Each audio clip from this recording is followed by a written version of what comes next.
नमस्ते आप सभी को। आज की जो वीडियो है ना वो बहुत ही इम्पोर्टेंट है और पर्सनली मुझे लगा कि आप सभी को ये सब बताना बहुत ज़रूरी है, क्योंकि जब मैंने एस्ट्रोलॉजी सीखना शुरू किया था ना तो सेम सवाल सेम चीज़ें मेरे साथ हुई हैं। तो मैं चाहती हूँ जो गलतियाँ मुझसे हुई हैं वो आप लोग ना दोहराएं, स्पेशली जो जो भी लोग एस्ट्रोलॉजी को प्रैक्टिस कर रहे हैं। चलिए थोड़ा सा समझते हैं। मैंने कुछ नोट्स बना रखे हैं आपके लिए ताकि मुझे भी बताने में ईजी हो। आप इस बोर्ड पर देख सकते हैं। आप कौन सी विद्या सीख रहे हैं, सबसे पहले तो आपको ये पता होना चाहिए। मोस्टली लोगों को यही नहीं पता होता कि वो सीख क्या रहे हैं। क्या वो वैदिक पराशर सीख रहे हैं, वो जेमिनाई सीख रहे हैं, या फिर वो कोई और फॉर्म ऑफ एस्ट्रोलॉजी सीख रहे हैं। सबसे पहले तो आप कंफर्म करिए कि आप सीख क्या रहे हैं। चलिए थोड़ा सा बात करते हैं वैदिक पराशरी पर। वैदिक पराशर की जब हम बात करते हैं ना तो इसमें क्या होता है, ग्रह, राशि, भाव, है ना। संपूर्ण जीवन को फलित कैसे किया जाता है, कैसे हम ग्रहों से बता सकते हैं, राशि को भी देखा जाता है, हर भाव को देखा जाता है। तो कितने ग्रह होते हैं? 9 ग्रह होते हैं। राशियां कितनी होती है बताइए? 12। और कितने भाव होते हैं? 12। सो इस आधार पर संपूर्ण जीवन का फलित किया जाता है। आगे बात करते हैं जेमिनी की।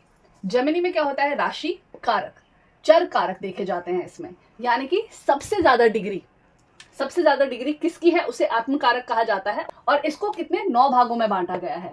तो इसमें क्या होता है? विशेष फलित होता है। जैसे हाथ का अलग, मुंह का अलग, पैर का अलग, इस तरह से जैमिनी जो पद्धति है उसमें आपको बताया जाता है, यानी कि राशि और कारक के आधार पर। ठीक है, आप समझिएगा। पॉइंट्स क्या है कि आपको पता होना चाहिए कि हम कौन सा वाला फॉर्म सीख रहे हैं। ठीक है, फिर मैं एंड में आपको चीजें भी एक्सप्लेन करूंगी।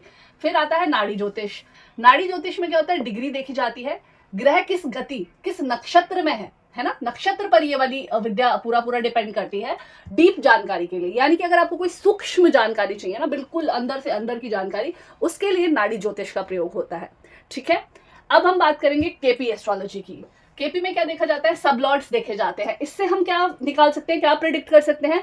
टाइमिंग्स कि कैसा वक्त रहेगा, कैसा टाइम आएगा आपका। देन मैंने यहाँ पर लिखा है लाल किताब।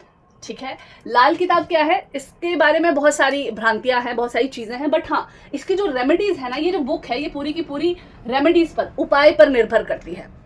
उसके बाद न्यूमरोलॉजी आती है और भी बहुत सारी चीजें हैं जो एस्ट्रोलॉजी के पार्ट है। तो जो जड़ है ना, अगर आप मुझसे पूछेंगे तो जो जड़ है वो वैदिक एस्ट्रोलॉजी है। उसके बाद ये सब उसके बच्चे हैं, या आप बोल सकते हो कि ये सब उसकी संतान है। आई होप कि मैं क्लियर कर पाई होंगी आप सबको कि किस पद्धति से आप किस तरह की प्रिडिक्शन कर सकते हैं।